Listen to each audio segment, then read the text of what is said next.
Mari jemaat yang dikasihi Tuhan, kita akan bersama-sama memperkatakan apa yang dimaksud dengan Pentakosta ketiga dan Mazmur 91. Apa yang dimaksud dengan Pentakosta ketiga? 1.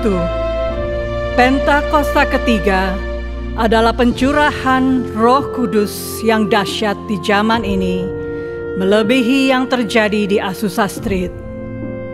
2. Pentakosta ketiga akan mengakibatkan penuaian jiwa yang terbesar dan yang terakhir sebelum Tuhan Yesus datang kembali. 3. Pentakosta ketiga akan membangkitkan generasi Yeremia, yaitu anak-anak muda yang dipenuhi Roh Kudus, cinta mati-matian kepada Tuhan Yesus, tidak kompromi terhadap dosa, dan akan bergerak untuk memenangkan jiwa. 4. Pentakosta ketiga lahir di Indonesia dan bergerak ke bangsa-bangsa. Gerakan ini dari timur ke barat dan akan kembali ke Yerusalem. 5. Pentakosta ketiga akan memberikan kuasa untuk menyelesaikan amanat agung, dan setelah itu Tuhan Yesus akan datang kembali. Dan mari bersama kita sepakat dan percaya mendeklarasikan firman Tuhan yang tertulis dalam Mazmur 91, dalam lindungan Allah. Orang yang duduk dalam lindungan yang maha tinggi dan bermalam dalam naungan yang maha kuasa akan berkata kepada Tuhan, tempat perlindunganku dan kubu pertahananku, Allahku yang kupercayai. Sungguh, Dialah yang akan melepaskan engkau dari jerat penangkap burung, dari penyakit sampar yang busuk. Dengan kepaknya Ia akan menudungi engkau, di bawah sayapnya engkau akan berlindung. Kesetiaannya ialah perisai dan pagar tembok. Engkau tak usah takut terhadap kedahsyatan malam, terhadap panah yang terbang di waktu siang, terhadap penyakit sampar yang berjalan di dalam gelap, terhadap penyakit menular yang mengamuk di waktu petang. Walau 1000 orang rebah di sisimu dan 10.000 di sebelah kananmu, tetapi itu tidak akan menimpamu. Engkau hanya menontonnya dengan matamu sendiri dan melihat pembalasan terhadap orang-orang fasik. Sebab Tuhan ialah tempat perlindunganmu, yang maha tinggi telah kau buat tempat perteduhanmu. Malapetaka tidak akan menimpa kamu, dan tulah tidak akan mendekat kepada kemahmu. Sebab malaikat-malaikatnya akan diperintahkannya kepadamu untuk menjaga engkau di segala jalanmu. Mereka akan menatang engkau di atas tangannya, supaya kakimu jangan terantuk kepada batu. Singa dan ular tedung akan kau langkahi, engkau akan menginjak anak singa dan ular naga. Sungguh hatinya melekat kepadaku, maka aku akan meluputkannya. Aku akan membentenginya, sebab ia mengenal namaku. Bila ia berseru kepadaku, aku akan menjawab. Aku akan menyertai dia dalam kesesakan. Aku akan meluputkannya dan memuliakannya. Dengan panjang umur akan kukenyangkan dia, dan akan kuperlihatkan kepadanya keselamatan daripadaku. Haleluya! Amin. Berikan tepuk tangan sorak-sorai bagi Tuhan Yesus, saudara. Wow, puji nama Tuhan semuanya. Shalom. Shalom. Saya ingin lihat muka-muka yang bersuka cita. Boleh lambaikan tanganmu, saudara. Boleh kasih tepuk tangan bagi Tuhan Anda saat saudara. Saya percaya hari ini saudara ada orang-orang yang siap untuk memuji Tuhan, amin. Bolehkah sama-sama saudara kita bangkit berdiri saudara? Mari sama-sama kita mau berdoa untuk memulai ibadah pada hari ini. Mari sama-sama kita berdoa. Tuhan, di setiap kami Tuhan, kami bersuka atas kebaikan-Mu dalam setiap kehidupan kami Tuhan. Kami percaya Tuhan hari ini kami punya Tuhan yang besar yang selalu bersama dengan kami Tuhan. Sebab itu kami perkatakan kami siap memulai ibadah ini di dalam nama Tuhan Yesus. Sama-sama katakan amin.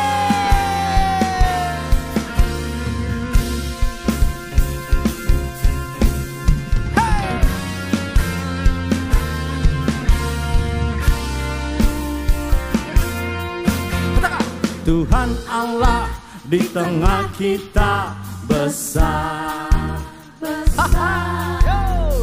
Dia senangkan dan girangkan dengan sukacita.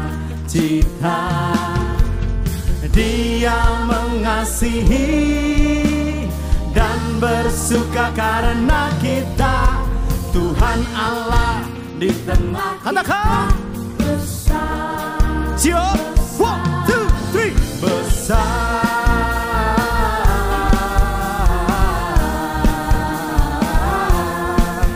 besar,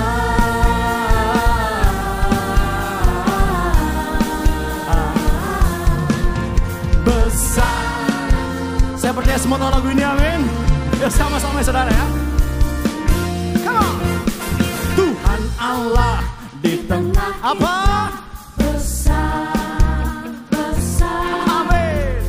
Dia senangkan dan girangkan dengan sukacita.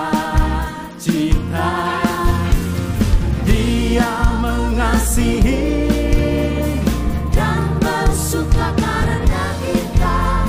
Tuhan Allah di tengah kita besar. Siap, 1, 2, 3. Besar.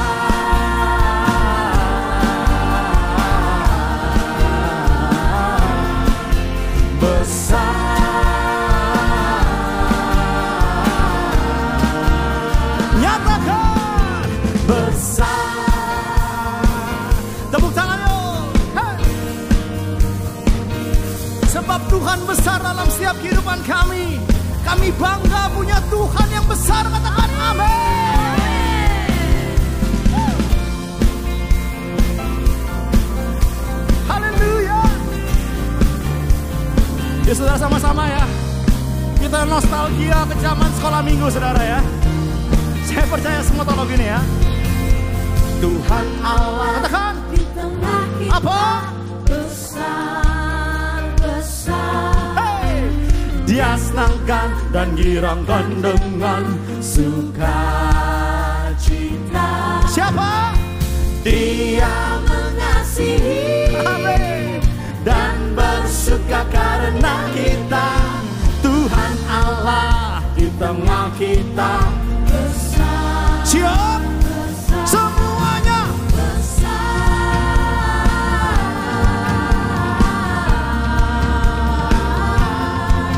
besar.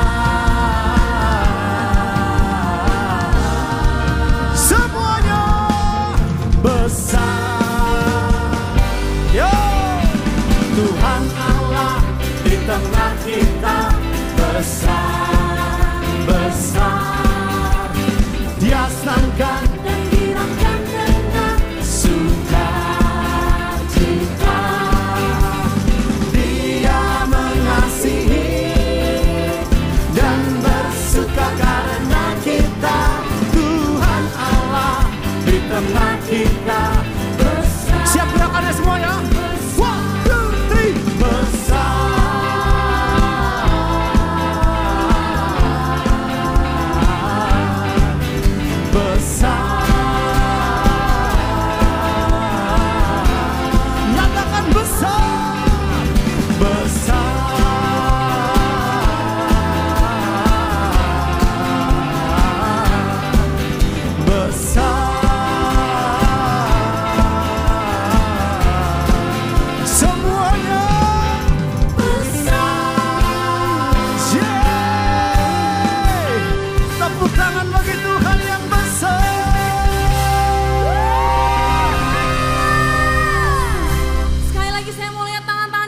Cita hari ini boleh lambaikan tangannya. Semua siap.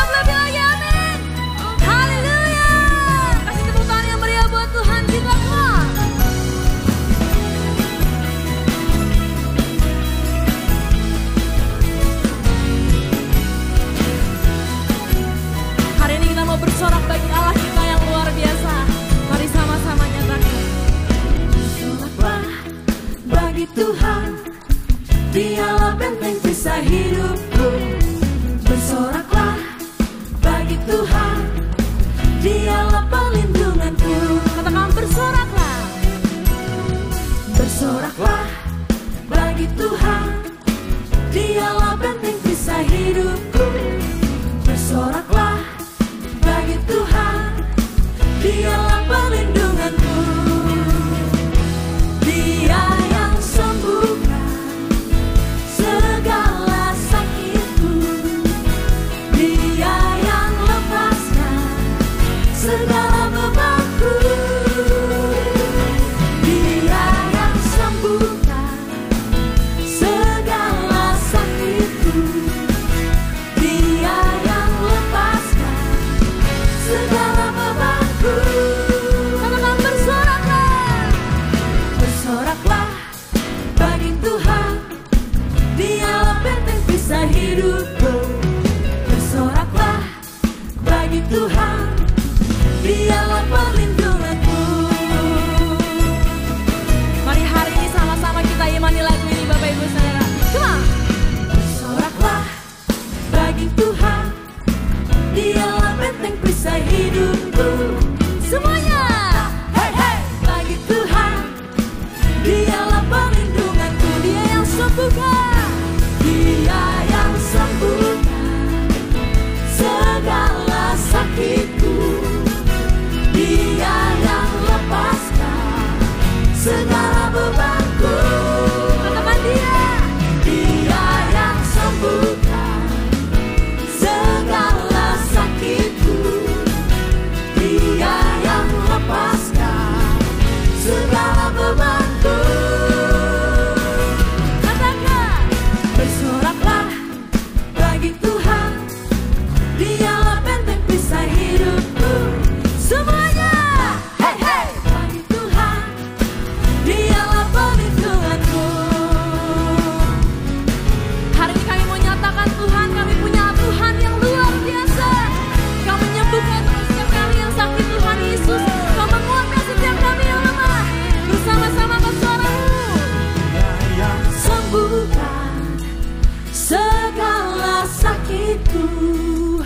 Dia yang lepaskan segala bebanku. Mari dengan iman nyatakan. Dia yang sembuhkan segala sakitku. Kau yang sakit disembuhkan hari ini Bapak Ibu Saudara. Dia yang lepaskan segala bebanku. Dia yang sembuhkan segala sakitku. Dia yang lepaskan segala bebanku. Dia yang sembuhkan segala sakitku. Dia yang lepaskan segala bebanku. Bersoraklah. Bersoraklah bagi Tuhan, Dialah benteng perisai hidupku. Bersoraklah bagi Tuhan, Dialah perlindunganku. Dialah perlindunganku. Dialah perlindunganku. Dialah perlindunganku. Dialah perlindunganku. Oh, Dialah perlindunganku. Yang percaya kasih tepuk tangan yang meriah buat Tuhan Yesus. Sorakan amin. Haleluya. Yang sepakat, kita punya Tuhan yang dahsyat. Tepuk tangan bagi Tuhan, come on. Hey.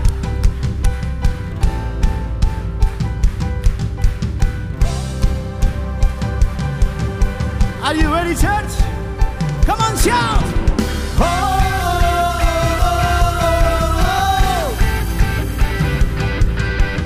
oh,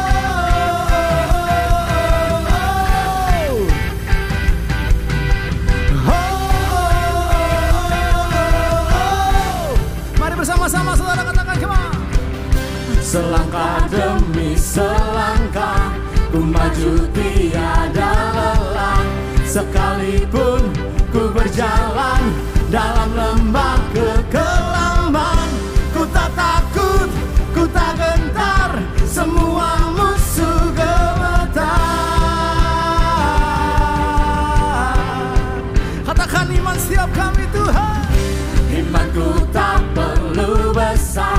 cukup sebutir pun dahsyat.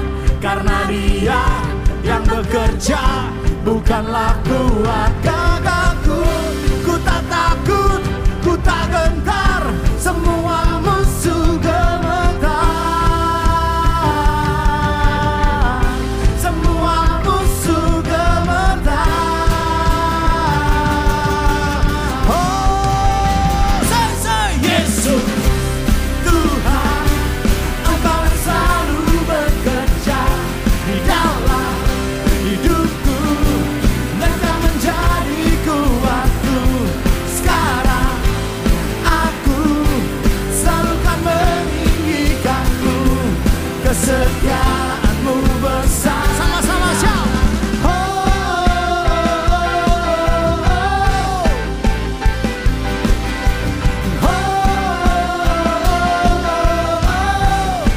Katakan iman setiap kami Tuhan.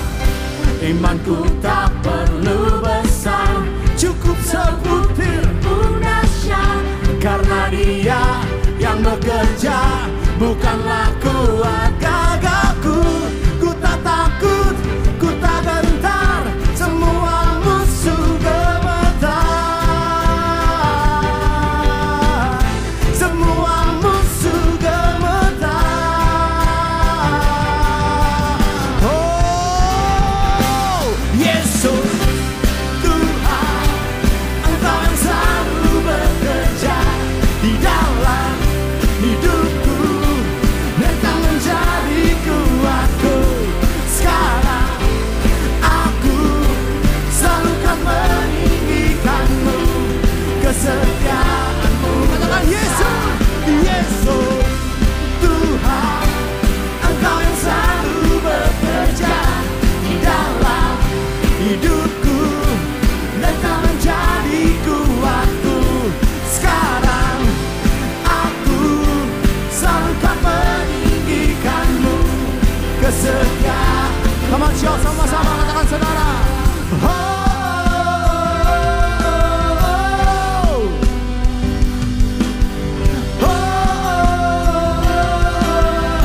Katakan bilang Kau Tuhan, bila Kau di sisiku, pada siapa ku takut. Karena Kaulah perisai dan kuat.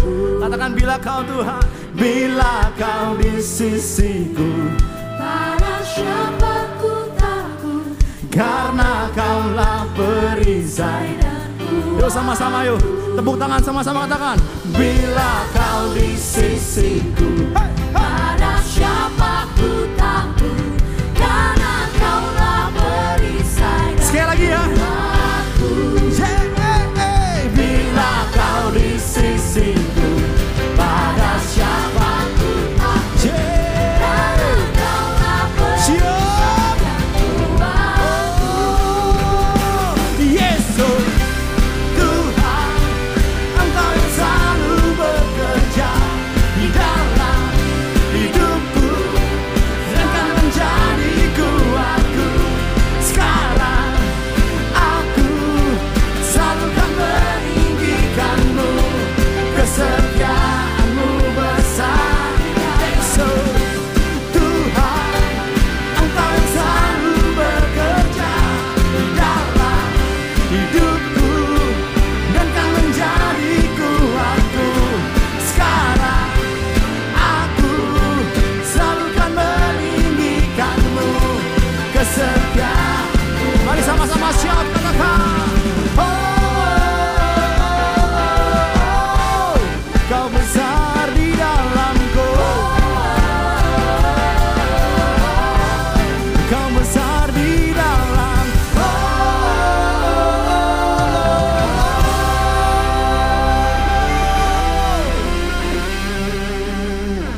Benar Tuhan, Engkau Allah yang setia buat setiap kami. Engkau mati, Engkau bangkit, dan Engkau naik ke surga untuk kami. Terima kasih Tuhan. Mari semua jemaat Tuhan, kita deklarasikan visi tahun 2025. Tahun 2025 adalah tahun penuaian sebanyak 3 kali. Tahun 2025 adalah tahun penuaian. tahun 2025 adalah tahun penuaian. Tahun 2025 adalah tahun penuaian. Kami percaya Tuhan dan kami imani Tuhan bahwa tahun 2025 kami akan menuai dalam setiap kehidupan kami, keluarga kami, pekerjaan dan usaha kami, gereja-gereja dan bangsa kami. Kami percaya kami akan menuai yang baik di dalam nama Tuhan Yesus. Tuhan, saat ini kami mau berdoa buat bangsa kami. Kami bawa Bapak Presiden kami, Bapak Prabowo dan wakilnya Pak Gibran. Tuhan berikan hikmat dan tuntunan yang daripada Tuhan dalam menjalankan setiap roda pemerintahan, dalam mencari solusi dalam setiap persoalan-persoalan bangsa ini Tuhan. Kami tahu Tuhan, Engkau Allah yang dahsyat Tuhan, yang dapat memberikan solusi yang terbaik buat bangsa ini. Kami percaya bangsa kami ada di tangan-Mu, bangsa kami ada di hati-Mu Tuhan. Kami juga berdoa buat setiap para menteri, hingga pejabat dari pusat hingga daerah Tuhan. Berikan mereka keunitian dan integritas dalam bekerja, sehingga mereka boleh bekerja efektif dan tepat sasaran. Dan berikan mereka juga integritas, sehingga mereka tidak memikirkan kepentingan pribadi atau golongan tertentu Tuhan. Kami serahkan bangsa kami ke dalam tangan Tuhan. Dan kami percaya tangan-Mu tidak kurang panjang untuk menolong bangsa kami. Tuhan, kami percaya pendengar-Mu tidak kurang mendengar untuk setiap doa seruan kami Tuhan. Saat ini kami berdoa untuk Gembala Sidang kami Pak Niko, dan Gembala CK7 kami terkasih Dr. Yanto. Tuhan, kami tahu tangan-Mu, perlindungan-Mu senantiasa ada dalam hamba-hamba-Mu Tuhan. Kemanapun hamba-Mu Engkau utus Tuhan, akan ada penyertaan Tuhan yang sempurna, akan ada tanda-tanda heran, serta kuasa dan otoritas ilahi di dalam setiap kehidupan mereka. Kami percaya keluarga mereka juga senantiasa aman dalam perlindungan Tuhan. Tuhan, kami berdoa untuk generasi Yeremia, generasi yang akan Kau pakai Tuhan untuk menyelesaikan amanat agung Tuhan. Biarlah setiap mereka boleh mengalami Tuhan, mengalami perjumpaan pribadi dengan Tuhan. Dan kami percaya generasi ini Tuhan, seperti anak panah di tangan pahlawan yang akan melesat Tuhan. Akan ada terang Kristus di dalam setiap kehidupan mereka. Mereka akan menjadi garam di sekolah-sekolah, di kampus-kampus, di marketplace, bahkan di kantor-kantor pemerintahan. Terima kasih Tuhan. Inilah setiap doa-doa kami. Hanya di dalam nama Tuhan Yesus kami berdoa. Haleluya. Amin. Boleh silakan duduk kembali Bapak Ibu yang dikasihi Tuhan Yesus. Kita akan memasuki prosesi penyerahan anak. Akan saya panggilkan anak beserta kedua orang tua. Yang pertama, anak Elis Gabriela Gunawan dengan kedua orang tua. Anak Elora Druru dengan kedua orang tua. Dan anak Samuel Immanuel Jonathan beserta kedua orang tua. Ya Tuhan, punya mula kebesaran dan kejayaan.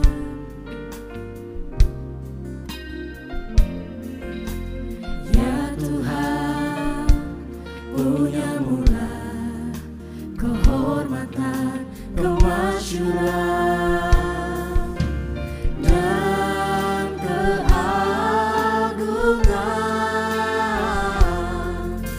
Segala yang di langit dan yang di bumi kepunyaanmu. Bapak Ibu Tuhan Yesus, sekarang kita akan masuk ke dalam prosesi penyerahan anak. Kita di GBI percaya bahwa anak-anak di bawah 12 tahun, mereka belum mengerti apa itu arti pertobatan. Itu sebabnya mereka belum diizinkan untuk dibaptis selam. Nanti pada saat mereka sudah beranjak umur 12 tahun, baru mereka boleh dibaptis selam. Dan saat ini mereka akan diserahkan kepada Tuhan Yesus. Boleh saya undang Bapak Ibu untuk bangkit berdiri? Yuk kita arahkan tangan kita berdoa bagi orang tua, dan juga anak-anak yang akan diserahkan. Sekarang.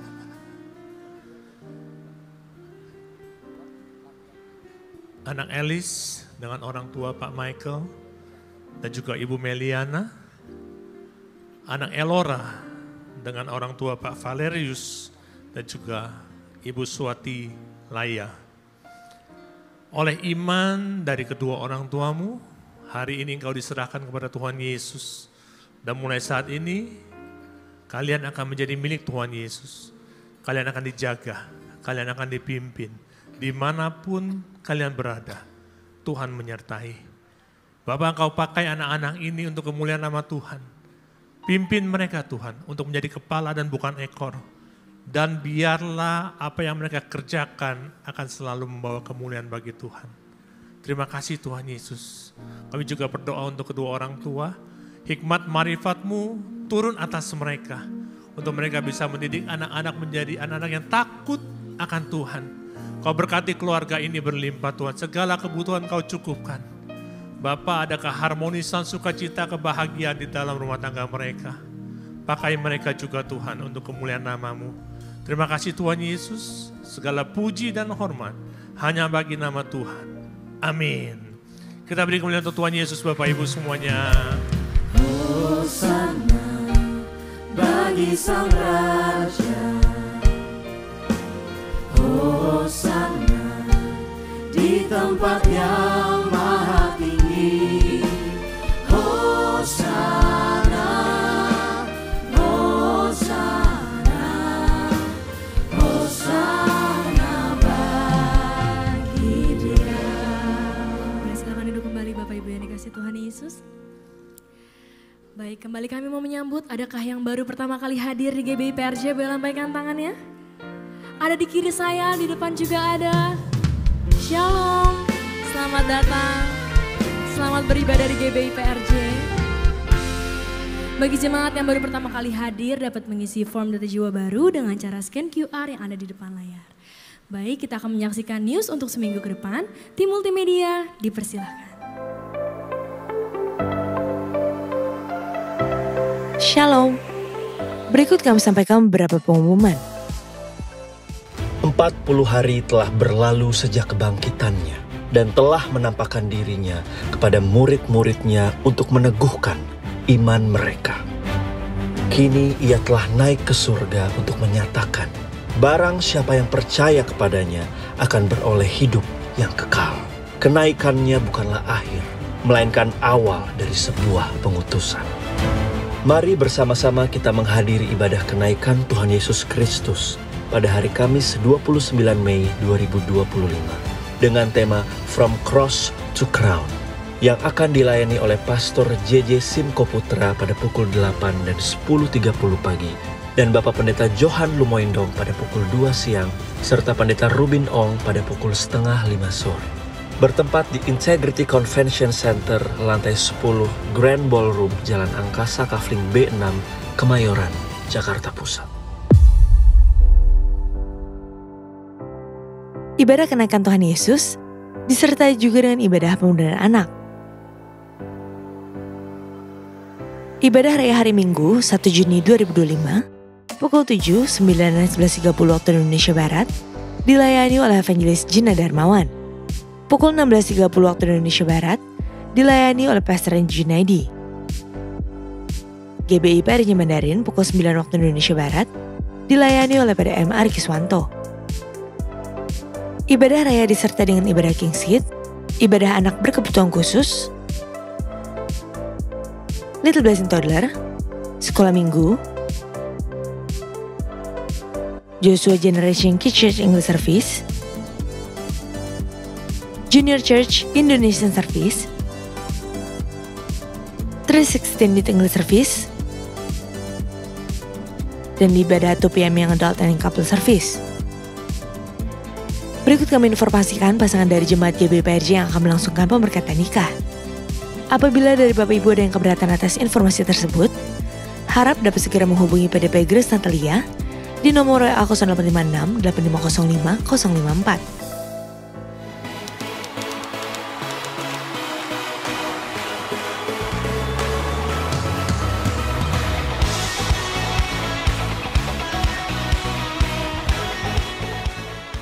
Aku sangat merasa diberkati dan seru banget, dan aku merasakan hadirat Tuhan yang luar biasa. Aku merasa sangat diberkati, aku ketemu banyak sekali teman, Dan aku banyak mencoba experience baru. Sukacita karena bisa ngerasain hadirat Tuhan. Bisa ketemu teman baru dari gereja lain. Aku bisa belajar lebih mandiri lagi. Aku mau merasakan keseruan dan diberkati lagi. Aku pengen coba lagi experience baru, pengen ketemu lagi sama teman-teman yang baru, dan pengen merasakan hadirat yang sama. Hey teman-teman, Kids Camp tahun lalu seru loh. Iya benar, seru banget loh.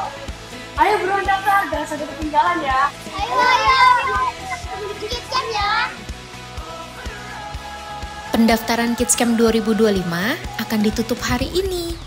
Buat mama papa yang belum daftar, yuk segera daftarkan anaknya hari ini juga. Jangan lewatkan kesempatan anak-anak mendapatkan pengalaman seru dan membangun iman di dalam Tuhan. Sampai ketemu di Kids Camp 2025.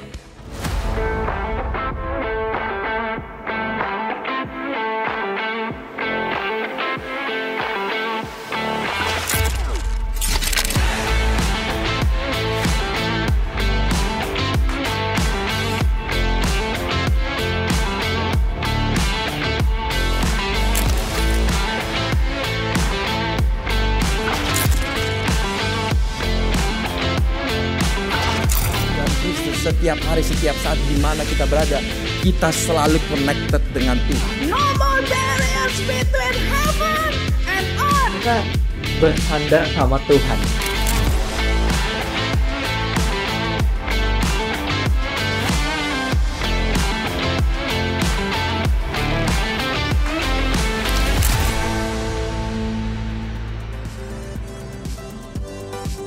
Untuk info lengkap seluruh kegiatan GBPRJ Cika 7, maka Bapak Ibu dapat follow sosial media GBPRJ baik di Instagram, TikTok maupun Facebook.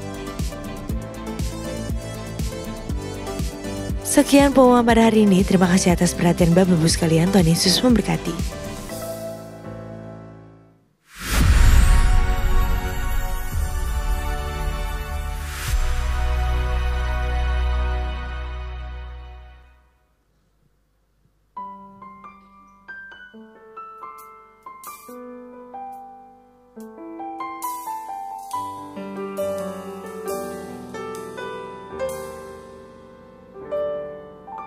Because of who you are, I give you glory.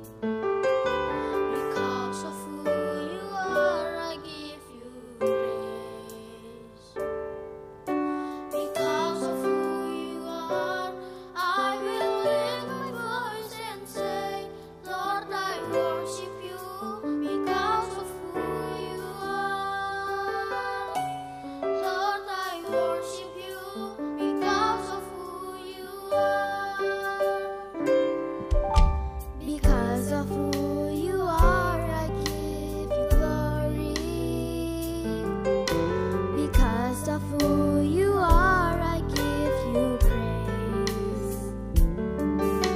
Because of who you are, I will lift my voice and say, Lord, I worship you. Because of who you are, Lord, I worship you. Because of who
25 berkata, ladang sudah menguning dan siap dituai. Itu artinya sekarang waktunya kita menuai jiwa-jiwa bagi Tuhan. Tuhan Yesus pernah memberi makan 5.000 orang dengan 5 roti dan 2 ikan yang berasal dari seorang anak kecil yang dipakai Tuhan menjadi alatnya untuk menjadi berkat bagi banyak orang dan menjadi mujizat yang luar biasa. Kami percaya Tuhan juga mau pakai kami, anak-anaknya, untuk melayani, menyembah, dan membawa banyak orang datang kepadanya. Jadi, mari papi, mami, dan teman-teman semua yang mau ambil bagian dalam penuaian ini, yuk sama-sama kita serahkan waktu dan hidup kita semua bagi Tuhan Yesus yang luar biasa. Dan saya undang untuk kita semua bangkit berdiri dan menyembah Tuhan lebih dalam lagi. Because of who you are, I give you glory. Because of who you are, I give you praise. Because of who you are, I will lift my voice and say, Lord, I worship you. Because of who you are, Lord, I worship you. Because of who you are, Jehovah Jireh, my provider, Jehovah Nissi, Lord, you reign in victory, Jehovah Shalom, my Prince of Peace, Lord, I worship you because of who you are. Lord, I worship you because of who you are. Jehovah Jireh, my provider, Jehovah Nissi, Lord, you reign in victory, Jehovah Shalom, my Prince of Peace, Lord, I worship you because of who you are. Lord, I worship you, worship you, worship you. Lord, I worship you, worship you, worship you. Lord, I worship you because of who you are. Beri kemuliaan buat Tuhan. Shalom papi, mami, dan teman-teman semua. Silakan duduk terlebih dahulu ya. Perkenalkan, namaku Keisha. Hari ini aku mau undang papi mami yang mempunyai anak berusia 6 sampai 12 tahun untuk mengikuti ibadah sekolah minggu. Di sekolah minggu kami bisa mendapatkan makanan rohani berupa firman Tuhan yang disampaikan sesuai dengan usia kami. Ibadah sekolah minggu diadakan di ruang Ruby di lantai 9 di jam 9, 11.30 dan 16.30. Apabila ada yang berusia 20 sampai 30 tahun, kalau punya kerinduan untuk melayani anak-anak seperti kami, boleh banget nih jadi calon kakak sembilan kami ya. Nanti tinggal hubungi kontak person di layar. Kami tunggu ya. Oh iya papi mami, aku mau ingetin lagi nih, anak-anak papi mami semuanya udah pada daftar KISCAM belum? Udah pada daftar belum? Kalau belum, buruan daftar ya. Hari ini pendaftaran KISCAM terakhir loh. Terima kasih semuanya, Tuhan Yesus memberkati.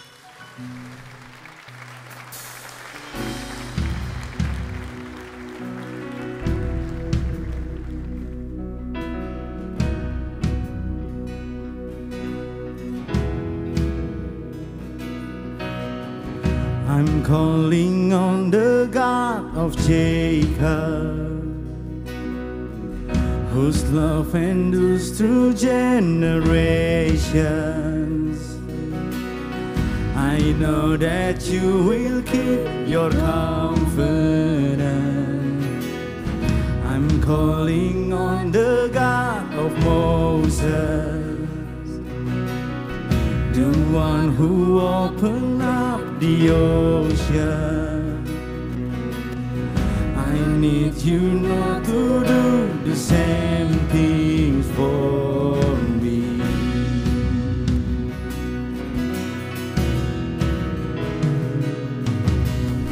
Oh God, my God, I need you.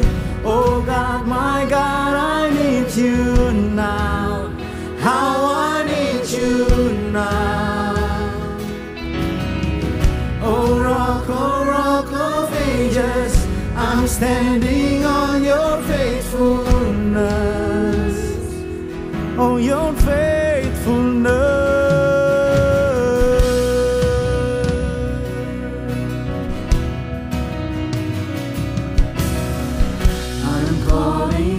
The God of Mary, whose favor rests upon the lowly. I know with you all things are possible. I'm calling on the God of David, who made a shepherd boy courageous. I may not face Goliath, but I've got my own giants. Oh God, my God, I need you. Oh God, my God, I need you now. How I need you now.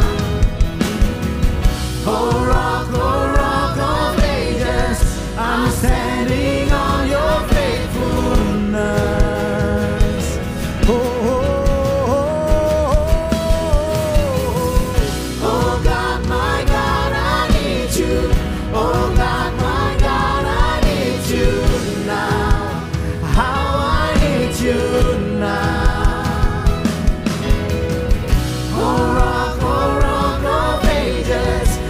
Standing on your faithfulness.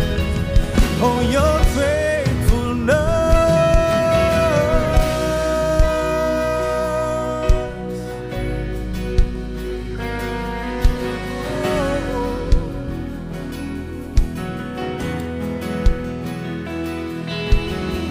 You heard your children then, you hear your children now.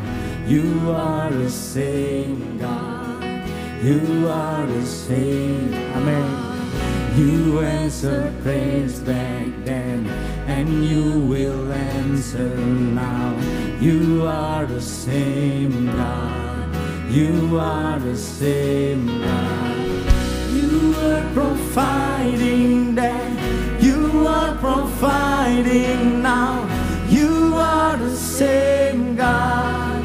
You are the same God. You move in power then. God move in power now. You are the same God. You are the same God. You are a healer then. You are a healer. Amen. You are the same God. You are the same God. You are the Savior then. You are the Savior now. You are the same God. You are the same God. Come on. Oh God, my God, I need you. Oh God.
Kita punya Tuhan yang luar biasa, amin. Kalau saya boleh sedikit sharing Bapak Ibu Saudara. Seminggu ini adalah hari-hari yang tidak mudah bagi saya. Rasanya sangat sulit untuk dijalani. Mungkin sebagian dari Bapak Ibu Saudara juga mengalami. Tapi hari ini saya percaya kita sama-sama dikuatkan, amin. Kita punya Tuhan yang begitu mengerti akan kondisi kita. Dan Dia tidak pernah meninggalkan kita sedetik pun. Amin. Boleh kita kasih tepuk tangan sekali lagi buat Tuhan Yesus.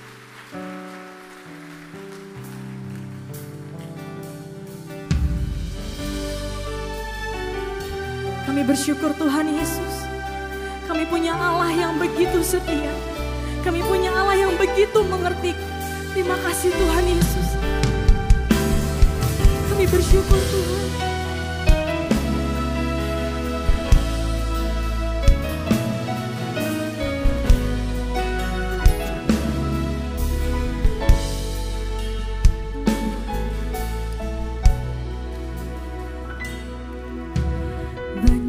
Perkara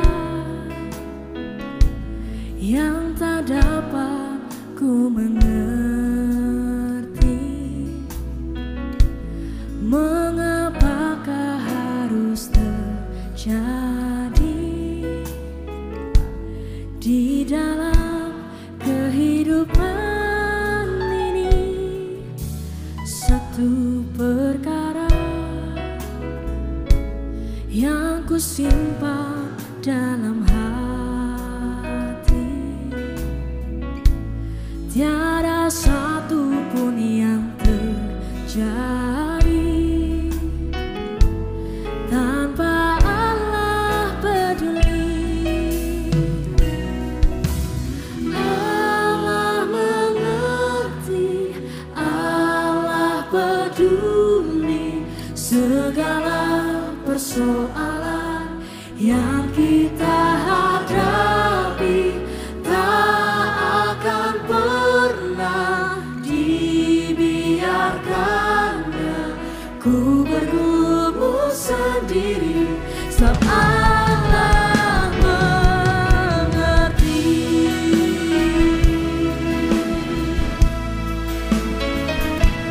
Kami bersyukur Tuhan Yesus. Dengan segenap hati, mari sama-sama kita nyatakan. Banyak perkara yang tak dapat ku mengerti, mengapakah harus terjadi di dalam kehidupan ini. Satu perkara yang ku simpan dalam hati, tiada satu pun yang terjadi tanpa Allah peduli.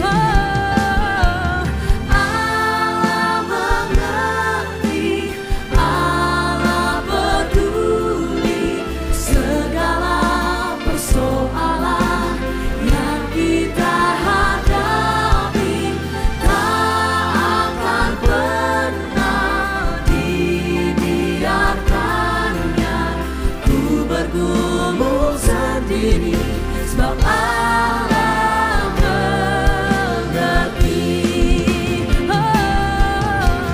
Allah mengerti, Allah peduli segala persoalan yang kita hadapi, tak akan pernah dibiarkannya ku bergumul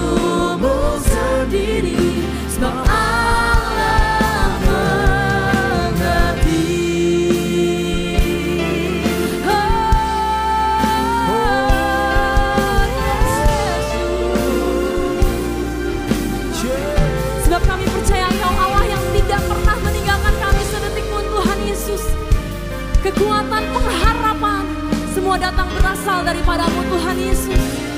Apapun pergumulan kami saat ini, kami mau nyatakan Tuhan. Allah mengerti segala persoalan yang kami hadapi Tuhan Yesus. Kami percaya Engkau tidak pernah meninggalkan kami sedetik pun Tuhan.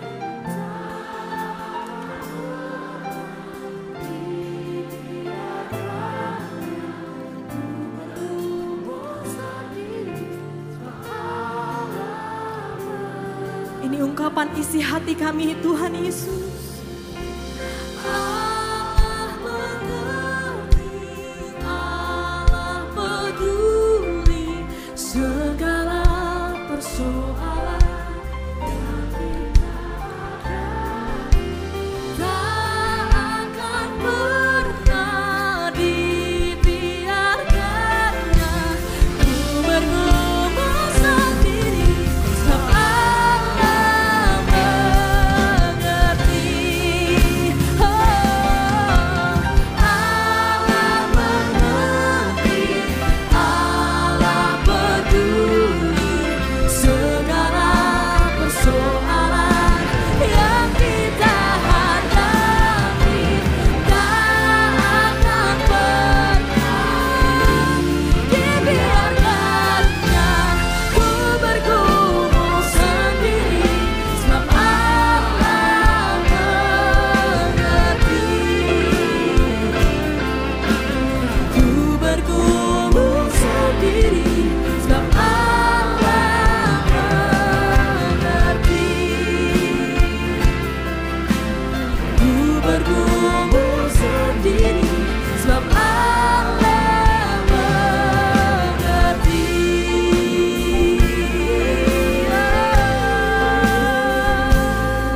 Terima kasih Tuhan, terima kasih. Kau tak pernah tinggalkan kami. Kau Allah yang setia, Kau Allah yang setia Tuhan.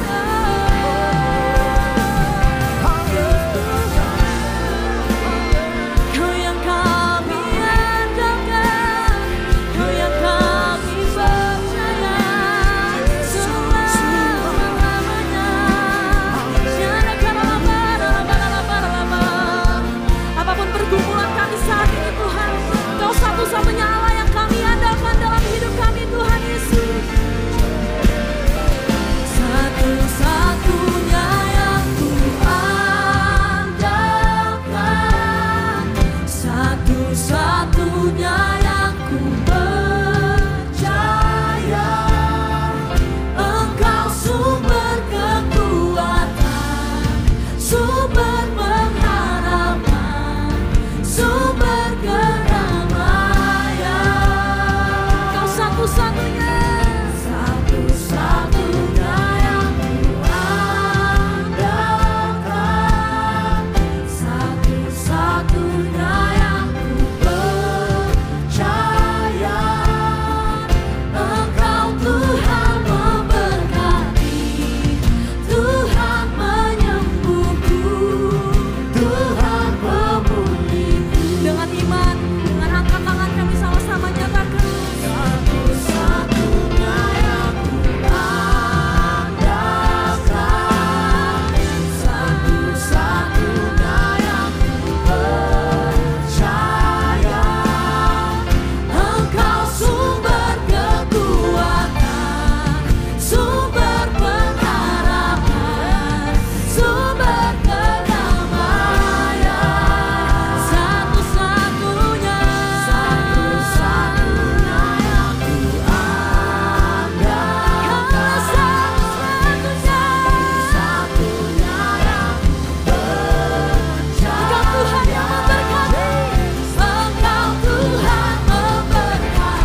Engkau satu-satunya Tuhan atas hidup kami, pemulih kehidupan kami.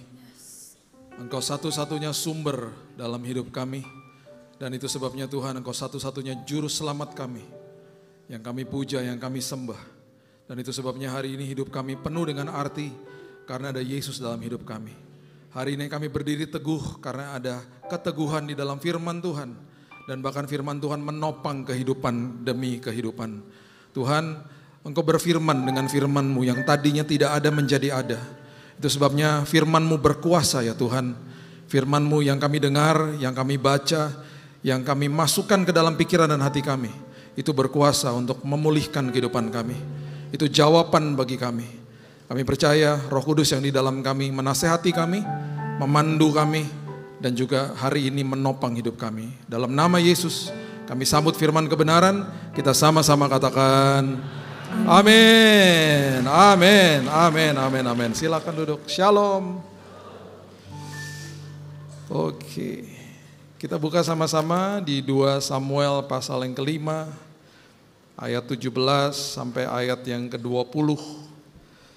Seringkali orang Kristen berkata atau berdoa untuk terobosan, dan seringkali kita tidak mengerti arti daripada terobosan.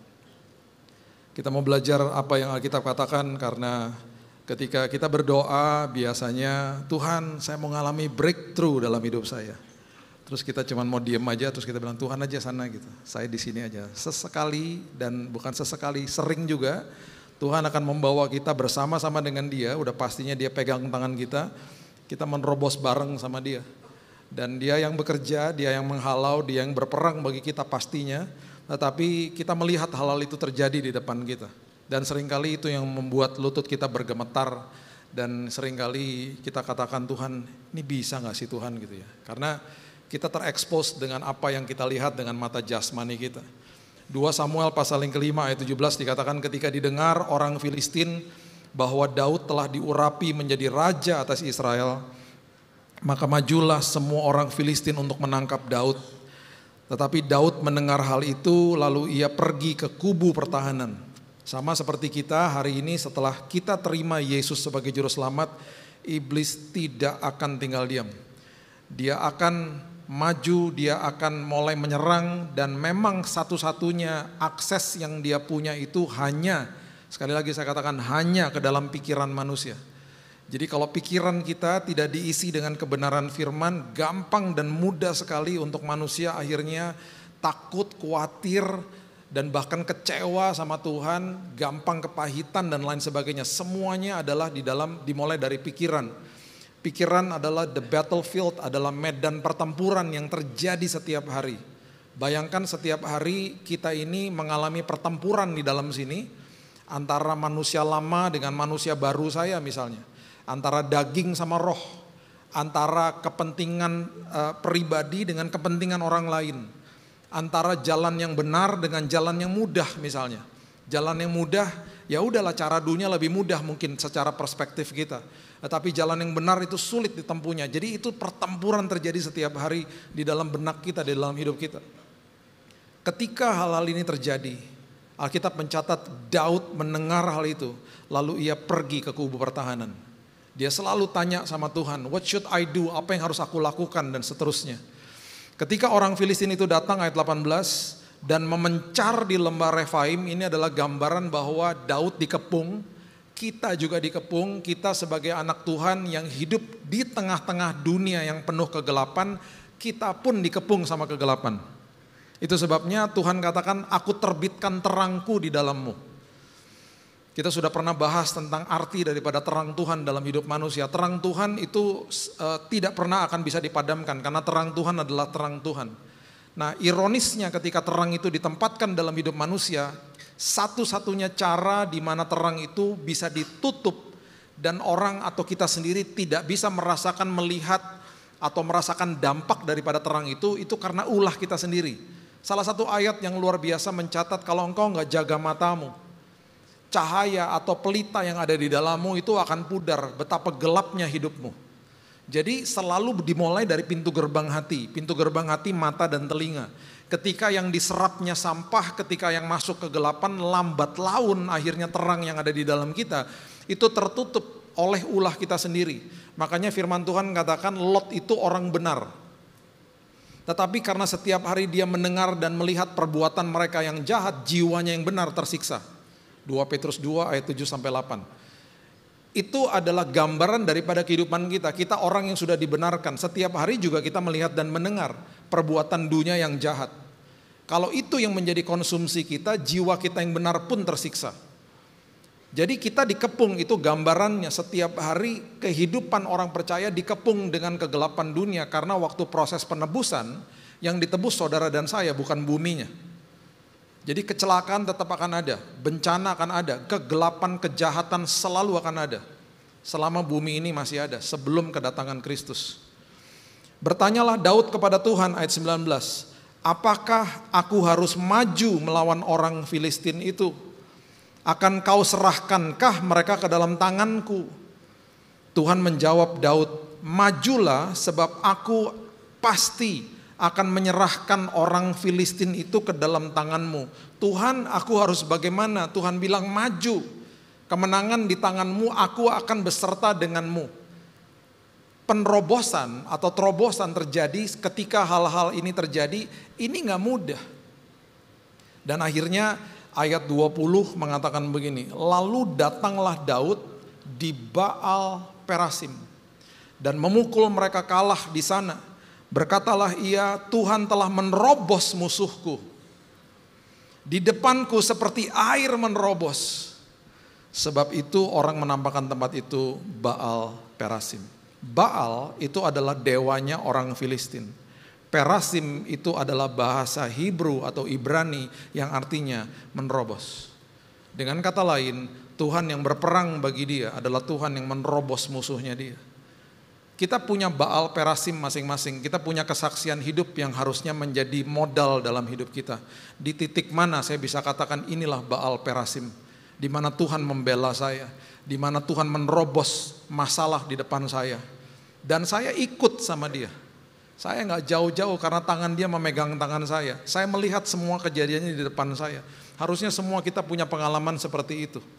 Dan harusnya mungkin hari ini kita sedang mengalami hal seperti itu.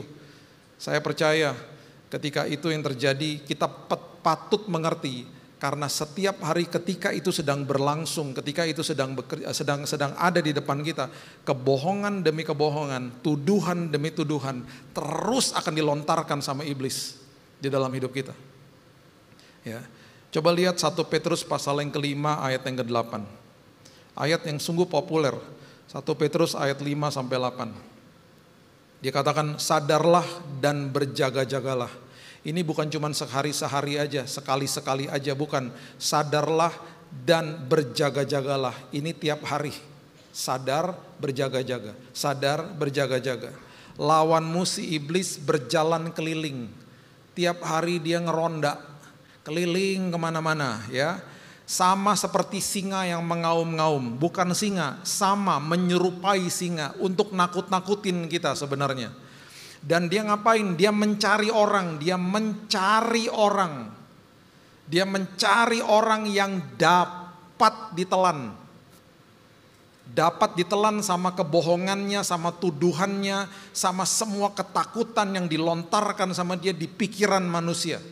Nah karena Alkitab mencatat ada orang-orang yang dapat ditelan, berarti ada orang-orang yang tidak dapat ditelan sama kebohongan iblis. Siapa? Saudara dan saya dalam nama Yesus. Kenapa? Karena harusnya kalau kita punya firman kebenaran, saya nggak mudah untuk ditembus sama kebohongan iblis. Betul di saat itu mungkin saya takut, tapi saya tidak akan ketakutan. Betul saat itu saya sakit hati sama orang itu, tapi saya tidak akan kepahitan sama dia. Saya akan ambil keputusan, reaksi saya takut, reaksi saya sakit hati, tetapi respon saya, karena respon adalah sebuah tindakan yang terkalkulasi, saya akan meresponi dengan mengampuni, saya akan meresponi untuk tidak hidup di dalam ketakutan. Itu sebabnya, jangan anggap enteng yang namanya baca dan dengar firman. Karena itu makanan yang paling luar biasa bagi kehidupan. Banyak orang ngomong gini, saya baca tapi saya lupa Pak. Nggak usah peduli sama lupanya. Itu kelemahan kita. Nggak mungkin kita juga bisa ingat. Bahkan yang tadi pagi kita baca mungkin aja kita lupa karena kita sibuk sepanjang hari. Lalu ditanya lagi tadi pagi baca apa ya? Lupa udah mungkin. Saya mau katakan ini kepada kita. Firman itu hidup Bapak Ibu. Yang kita baca, yang kita dengar itu akan ke-download ke dalam sini. Karena dia hidup dan ada Roh Kudus yang di dalam sini, ketika ada masalah, ketika ada tekanan, yang keluar firman. Karena kita kayak sponge. Sponge itu dicelupin ke air, ketika ditekan yang keluar air. Sama hidup kita juga gitu, ketika kita serapnya sampah, yang keluar juga sampah. Kalau yang kita serap kebenaran firman di dalam tekanan, ketika ditekan hidup kita, yang keluar firman. Dan jangan kaget, karena roh yang membangkitkan Kristus dari kematian hidup di dalam sini, ya ampun, kematian dibangkitkan sama roh itu. Rohnya Tuhan. Apalagi cuman ngingetin ayat. Ketika di dalam tekanan yang firman kita baca mungkin minggu lalu, mungkin bulan lalu, tiba-tiba gini, kok aku inget ya firman itu kuasa Tuhan. Makanya firman hidup. Makanya jangan anggap enteng yang namanya baca firman. Aduh aku gak ngerti nih baca aja. Nanti Roh Kudus yang kasih pengertian. Itu hebatnya, makanya dikatakan firman tuh hidup. Saya kasih kesaksian ini ya. Waktu COVID kemarin, kan anak-anak sekolahnya online. Saya nggak tahu gimana ya, anak saya Keaton, waktu itu dia tiba-tiba bilang gini, kan anak-anak waktu itu suka main gamenya sama temennya, jadi mereka online main game bareng. Tiba-tiba, biasanya kan kalau main game kan rame di kamar kan, teriak-teriak, karena terus sebut-sebut namanya, karena teman-temannya kan, mereka nggak bisa ketemu. Tiba-tiba nih hening kamarnya gitu, kedengeran suaranya sayup-sayup. Saya bilang, kok tumben main gamenya nggak sambil ketawa-ketawa gitu seperti biasa. Tahu nggak dia bilang apa? Tadi kita lagi kelompok sel, lagi sel grup. Hah? Berapa orang? Ber-7. Sejak kapan? Udah dari beberapa minggu lalu, Dad. Kita setiap minggu bisa 2-3 kali sel grup sebelum main game. Terus ngapain aja? Kita cuman sepakat, kita besok akan bahas ayat yang mana. Jadi sepanjang hari itu dari sehari sebelumnya mereka udah siapin ayatnya, mereka udah baca ayatnya. Nanti ketika sel grup 7-7-nya akan ngasih tahu, saya dapat ini, saya dapat ini, saya dapat ini. Semua dapatnya beda-beda sesuai sama kebutuhan mereka masing-masing. Tapi dasar firmannya kan sama. Karena firman hidup menjawab berbagai-bagai kebutuhan. Mereka bahas, kadang-kadang bisa sejam cuman bahas satu ayat. Gak ada orang tuanya, cuman anak-anak aja, anak-anak remaja, umur belasan tahun. Setelah COVID selesai, saya bersaksi di sekolahnya. Saya katakan, saya gak pernah ngelihat dia stres. Saya gak pernah ngelihat dia yang murung dan lain sebagainya. Kenapa? Firman menopang kehidupan manusia. Itu firman. Makanya indahnya luar biasa kalau kita tuh mendisiplinkan diri seperti itu. Karena yang kita baca itu ke-download ke dalam sini. Sekarang kalau saya tanya berapa hari lalu makan apa juga kita lupa. Cuman apa yang kita makan kan itu tergantung makanan apa itu kan bisa menyehatkan atau bisa membuat tubuh kita jadi sakit. Makanya tiba-tiba misalnya ada sakit apa misalnya. Terus tiba-tiba dokter bilang suka makan ini ya, pantesan jadi begini. Keseringan makan sayur yang gitu jadi asam urat karena olahraga ya gitu. Keseringan makan lemak ya, makannya jadi gemuk misalnya. Atau enggak sebaliknya, sering makan ini ya, pantesan tubuhnya agak kuat ya gitu. Kita kan juga lupa karena yang masuk udah jadi satu sama kita. Nah itu kan makanan buat tubuh. Kenapa makanan rohani diabaikan? Padahal waktu saya lahir baru, waktu saudara lahir baru, jiwa kita udah umurnya lebih lama daripada rohnya. Kan yang lahir baru rohnya. Tubuh, jiwa, dan roh. Rohnya baru lahir. Berarti waktu saya baru lahir rohnya di tahun 98, jiwa saya yang usianya udah lebih panjang daripada itu, penuh sampah. Bagaimana supaya jiwanya ke detox, supaya roh bisa memimpin hidup, saya harus kasih makan rohnya. Rohnya harus dikasih makan nama firman supaya bertumbuh jadi kuat. Ketika nanti ada sebuah tekanan dan saya harus mengambil keputusan, rohnya yang berkuasa. Hidup dipimpin sama roh. Kalau rohnya gak dikasih makan, ya gak bisa lah. Makanya kesehatan jiwa, kesehatan roh kita ditentukan dari apa yang kita serap. Itu sebabnya dia nggak bisa bohongin kita. Dia mencari mangsa yang dapat ditelan kok. Oh, kita harus nyatakan, saya nggak akan bisa ditelan sama kebohongan dia. Ingat ya, ini prinsipnya iblis nih. Dia akan selalu minimalkan sebuah dosa. Kelihatannya sepertinya baik, biasa-biasa aja dosanya. Tetapi dia akan maksimalkan tuduhan. Udah ini semua juga lakukan itu. Ntar pas udah jatuh, dimaksimalkan tuduhannya. Itu dia. Nah, itu sebabnya Hakim-Hakim 14 ayat 5 sampai ayat 6 mengatakan begini. Hakim-Hakim 14. Lalu pergilah Simson beserta ayahnya dan ibunya ke Timna. Ketika mereka sampai ke kebun-kebun anggur di Timna, seekor singa muda mendatangi Simson dengan mengaum. Hari ini Alkitab bilang iblis seperti singa, cuman ada di pikiran kita. Ini beneran singanya. Singanya secara fisik datang ke Simson. Perhatikan ini. Pada waktu itu berkuasalah roh Tuhan atas dia. Di perjanjian lama, roh Tuhan itu berkuasa di atas manusia, bukan di dalam manusia. Perjanjian baru roh Tuhan tinggal di dalam sini. Dan di perjanjian lama itu secara insidental bisa pergi rohnya. Karena belum ada proses penebusan. Hari ini roh Tuhan tinggal di dalam sini. Perbedaannya luar biasa. Saat itu aja waktu roh Tuhan ada di atasnya Simson, ya, dikatakan sehingga singa itu dicabiknya seperti orang mencabik anak kambing. Mata jasmani lihat singa, mata rohani lihat kambing. Jadi itu yang terjadi ketika ada kuasa Tuhan dalam hidupmu. Makanya 12 pengintai ketika balik, 12-12-nya lihat raksasa di tanah perjanjian. Yang 10 balik bilang apa? Bos, gede banget bos. Udahlah jangan ke sana, ngeri banget bos. Yang 2 balik lihat hal yang sama toh. Memang besar sih bos, tapi Tuhan kita lebih besar bos, tenang aja bos. Gitu. Perspektifnya beda. Makanya kita nggak pernah dengar nama-nama seperti Safat, Yigal, Palti, Galdiel. Kita nggak pernah dengar. Itu nama-nama 10 pengintai. Yang ditulis di bilangan 13. Karena mereka bukan jadi pahlawan iman. Tapi Yosua sama Kaleb yang mengatakan Tuhan kita lebih besar, namanya didokumentasikan sampai hari ini. Kita kasih nama anak-anak kita, nama-nama itu. Karena mereka jadi pahlawan iman. Jadi apa yang kita lihat, itu menentukan apa menjadi akhirnya respon kita. Nah, yang kita lihat kan itu semuanya dari perspektif dalam hati. Kalau di dalam sini isinya firman, kita akan lihatnya beda. Tapi kalau nggak ada kebenaran firman yang kita lihat, ya ketakutan lah selalu. Karena kita akan terorientasi dengan apa yang kita lihat ketika kita sedang menerobos masalah itu. Itu sebabnya seringkali iblis fabricate the evidence. Dia akan menonjolkan kenyataan hidup dan dia akan putar balik semuanya sehingga hidup kita ketakutan. Makanya waktu kakak-kakaknya Yusuf membuang dia ke sumur, ke sebuah lubang yang besar dan kemudian dibawa ke Mesir, mereka ambil jubahnya, mereka celupkan di darah hewan, dikasih ke bapaknya. Itu hoax. Bapaknya percaya. Dikatakan Kejadian 37 ayat 33. Ketika Yakub memeriksa jubah itu, ia berkata, ini jubah anakku. Binatang buas telah memakannya, tentulah Yusuf telah diterkam. Fabricate the evidence.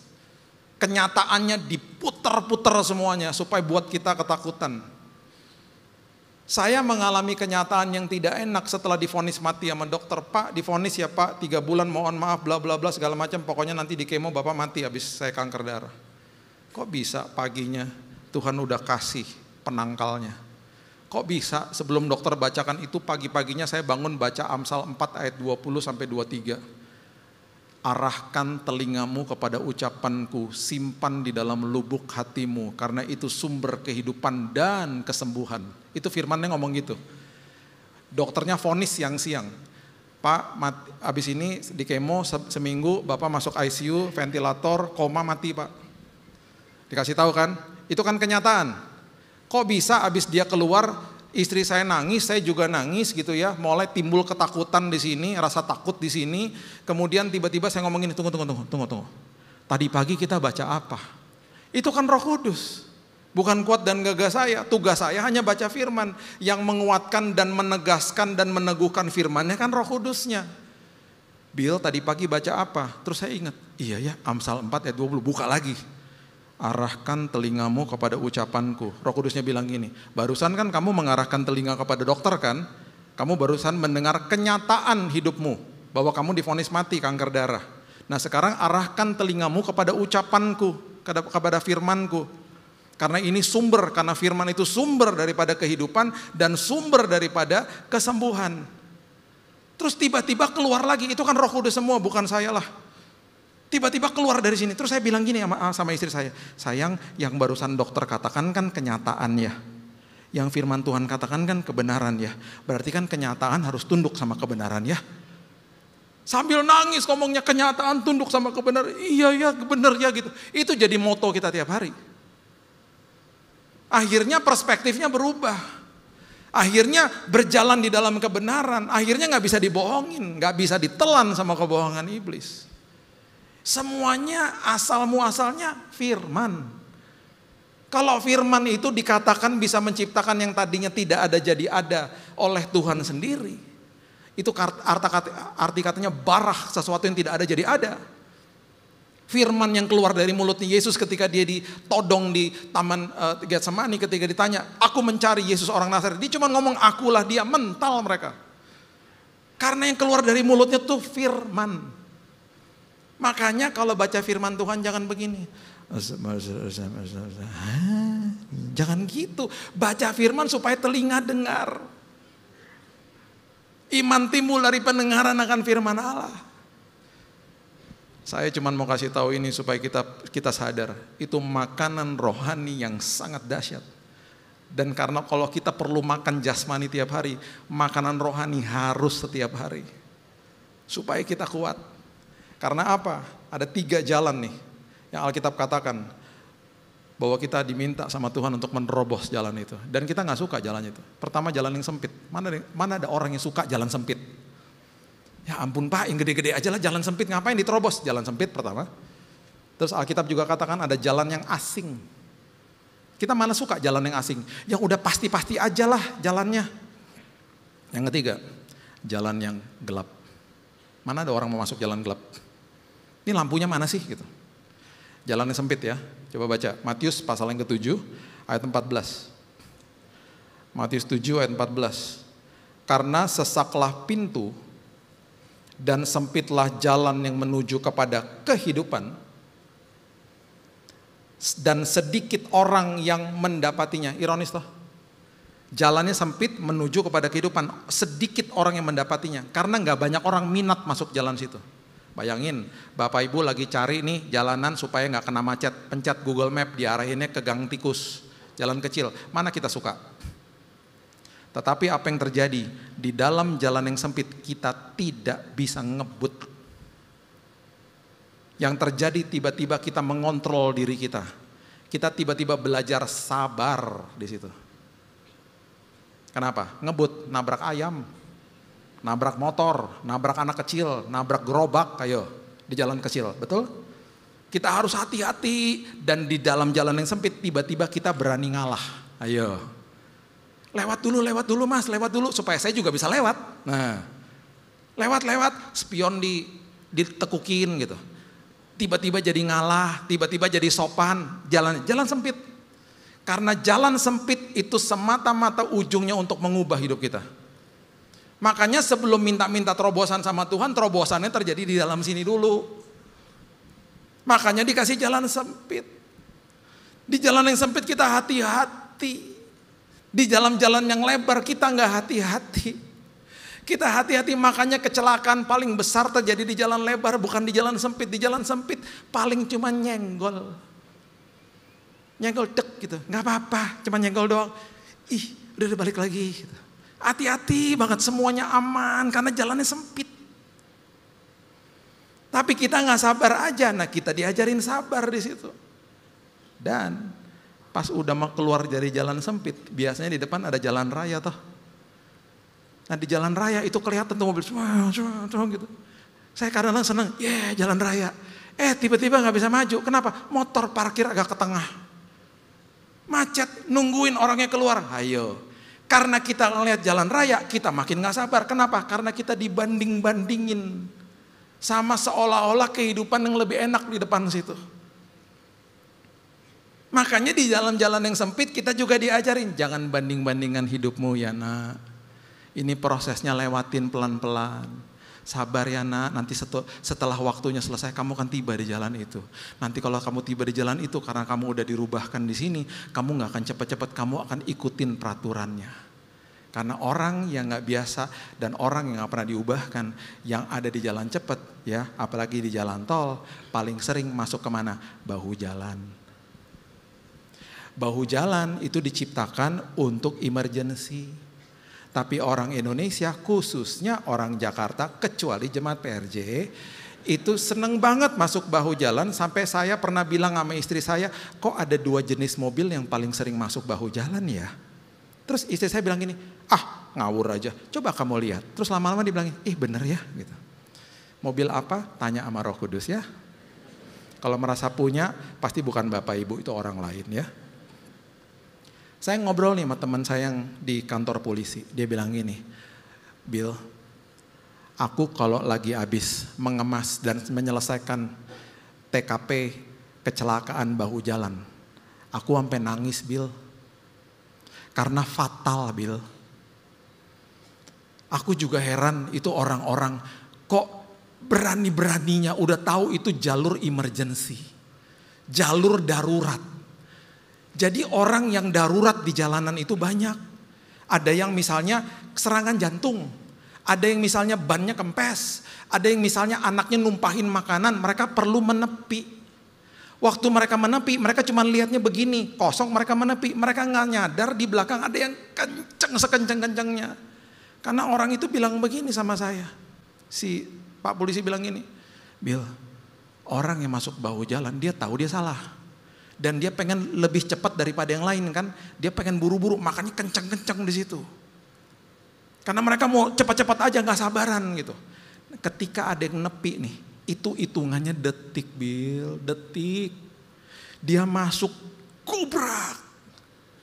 Itu fatal, Bill. Aku sering kali habis selesai dari TKP, aku masuk mobil dinas, aku nangis. Ngeri, Bill. Itu karena apa? Gak sabar. Tuh, lihat tuh. Itu gambarannya kehidupan kita tuh begitu. Makanya jalan yang lebar orang senang. Wah enak bisa terserah saya. Jalan sempit ogah. Padahal terobosan terjadi di jalan sempit. Kitanya belajar sabar. Kitanya diubahkan Tuhan. Karena Tuhan mau persiapkan untuk sesuatu yang lebih luar biasa. Makanya jalan yang berikutnya dinamakan jalan yang asing. Coba lihat Kejadian pasal yang ke-26. Ayatnya yang pertama dikatakan begini. Kejadian 26 ayat pertama. Maka timbullah kelaparan di negeri itu. Ini bukan kelaparan yang pertama yang telah terjadi dalam zaman Abraham. Sebab itu Ishak pergi ke Gerar kepada Abimelek raja orang Filistin. Ishak ini terjadi kelaparan di daerahnya, dia mau ngungsi ke Mesir. Dia mampir ke Abimelek, dia mau mampir, mau selamatan mungkin, mau pamit, mau apa gitu ya, karena itu teman keluarga.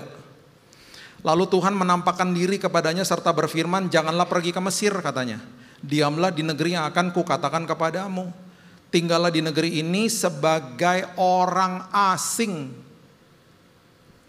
Maka aku akan menyertai engkau dan memberkati engkau, sebab kepadamulah dan kepada keturunanmu akan kuberikan seluruh negeri ini, dan aku akan menepati sumpah yang telah kuikrarkan kepada Abraham ayahmu.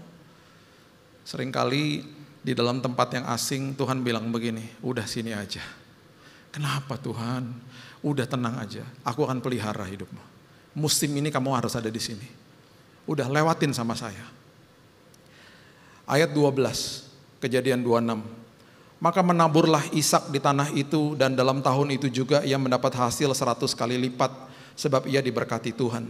Orang itu menjadi kaya, bahkan kian lama kian kaya, sehingga ia menjadi sangat kaya, diberkati di tanah asing.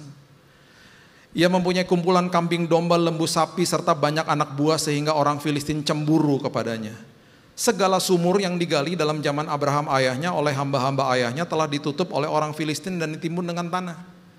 Nah, ketika orang ada di dalam sebuah tempat, yang salah satu yang dibutuhkan oleh mereka adalah air, sumber air.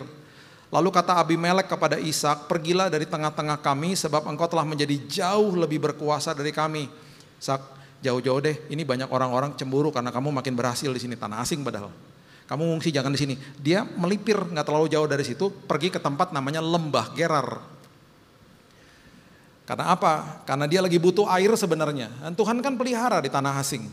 Jadilah pergilah Ishak dari situ dan berkemahlah ia di Lembah Gerar dan ia menetap di situ. Kemudian Ishak menggali kembali sumur-sumur yang digali dalam zaman Abraham ayahnya dan yang telah ditutup oleh orang Filistin sesudah Abraham mati. Disebutkannya lah nama sumur-sumur itu menurut nama-nama yang telah diberikan oleh ayahnya. Ketika hamba-hamba Ishak menggali di lembah itu, mereka mendapati di situ mata air yang berbual-bual airnya. Perhatikan ini baik-baik. Banyak orang kalau kita ngomong finansial misalnya ya, banyak orang ngomong gini, saya kehilangan pekerjaan Pak, saya kehilangan income kalau misalnya dalam sebuah usaha. Atau waktu di zaman Covid saya kehilangan orang yang saya kasih karena meninggal dipanggil pulang Tuhan. Saya mau katakan begini kepada kita ini gak bisa kehilangan karena kita bukan pemilik. Sejak awal kita masuk ke bumi kita gak bawa apa-apa, pulang gak bawa apa-apa. Apapun yang Tuhan titipkan itu hanya titipan Tuhan yang patut dikelola. Jadi sebenarnya kita gak bisa kehilangan, itu hanya ungkapan aja sih sebenarnya. Nah di dalam kehidupan untuk berkat finansial biasanya Tuhan memakai 3 pipa. Pekerjaan, usaha, atau orang lain, belas kasihan orang lain. Pipa-pipa ini bisa tutup kapan aja. Bisa tutup. Tetapi sumber daripada itu semuanya Tuhan. Sumber gak pernah tutup. Jadi kalau ada pipa ditutup, bilang begini, makasih ya Tuhan aku tetap melekat kepada sumber, bukan melekat kepada pipa. Jadi aku tidak akan mengkultuskan pipa. Apapun yang terjadi, musimnya lagi berubah. Saya percaya ada pipa yang lain Tuhan akan bukakan, walaupun di tanah yang asing akan ada air yang membual-bual karena saya melekat kepada sumbernya. Ada amin. Karena saya melekat kepada sumbernya, makanya firman Tuhan bilang apa? Aku pokoknya, kamu rantingnya. Kamu melekat langsung akses kepada sumbernya. Makanya saya bilang Tuhan, pokok anggur gak punya kanker, saya gak punya kanker. Karena berarti kesembuhan mengalir kepada rantingnya itu saya. Dalam nama Yesus. Tuhan aku percaya karena aku melekat kepada sumbernya. Apapun yang dokter katakan, aku melekat kepada sumber atas segala sumber. Kalau kita melekat kepada sumbernya, walaupun di tanah asing sekalipun, provisi Tuhan dan penyertaan Tuhan dan berkat Tuhan tidak akan pernah gagal. Ada pipa ketutup, Tuhan akan bukakan pipa yang lain yang airnya membual-bual. Makanya kesaksian orang percaya luar biasa. Pak ketutup Pak di situ Pak ini habis Pak di sini, tapi Tuhan gantikan Pak, Tuhan kasih yang baru dan lain sebagainya. Itu selalu gitu. Karena penyertaan Tuhan gak pernah gagal. Jadi secara de facto, secara kenyataan ya benar sih seolah-olah seperti kehilangan, tetapi kebenarannya kita ini milik Tuhan. Kita ini punya akses kepada sumber. Jadi di tanah asing pun saya gak masalah, harusnya kan gitu. Saya gak pernah masuk rumah sakit. Gak pernah terbaring di rumah sakit. Sekali-kali terbaring di rumah sakit divonis mati. Gak pernah hidup saya, tubuh saya diinfus. Pertama kali diinfus 3 nancep di sini langsung, ayo. Itu bagi saya tanah asing. Itu tempat asing bagi saya. Tapi penyertaan Tuhan gak pernah gagal. Justru di tempat yang asing dia lagi kasih tahu kepada dunia. Seperti Ishak, diberkati dengan melimpah sampai orang dunia iri sama dia. Harusnya kehidupan kita dipertanyakan sama orang, siapa Tuhanmu? Di dalam tempat seperti begini, ketika orang mengalami ini dan itu, kenapa engkau tenang? Ada teman saya datang ke rumah sakit bilang gini, dia nangis. Kalau gue ngelewatin kayak lo, gue gak bisa sekuat lo Bill. Jangan salah, gue juga gak kuat lagi. Karena di dalam kelemahanku, kuasanya dinyatakan, makanya kelihatannya kuat. Bukan kuat dan gagah saya lah. Makanya saya bilang kalau kamu diizinkan Tuhan melewati apapun yang berat, kamu pasti lemah toh. Nah di dalam kelemahanmu itulah kuasanya dinyatakan. Supaya apa? Dunia melihat dan dunia bisa menyatakan bahwa wow hebat ya Tuhanmu, kemuliaannya dinyatakan. Tuhan suka mempertontonkan kemuliaannya lewat Bapak Ibu dan saya karena kita anak-anaknya. Dan yang terakhir adalah jalan yang gelap. Orang gak suka gelap. Semua kita pasti, saya jamin semua kita. Ketika lampu di rumah mati, semua pasti begini suaranya. Ya mati lampu gitu kan. Mana ada yang gini, yes mati lampu, yes, mana ada. Dan sebaliknya ketika lampu nyala pasti seluruh rumah, nyala, mana ada. Ya kok nyala, mana ada. Karena orang suka terang, orang gak suka gelap. Kisah Rasul 16, coba lihat ayat 16. Pada suatu kali ketika kami pergi ke tempat sembahyang itu, kami bertemu dengan seorang hamba perempuan yang mempunyai roh tenung, dukun.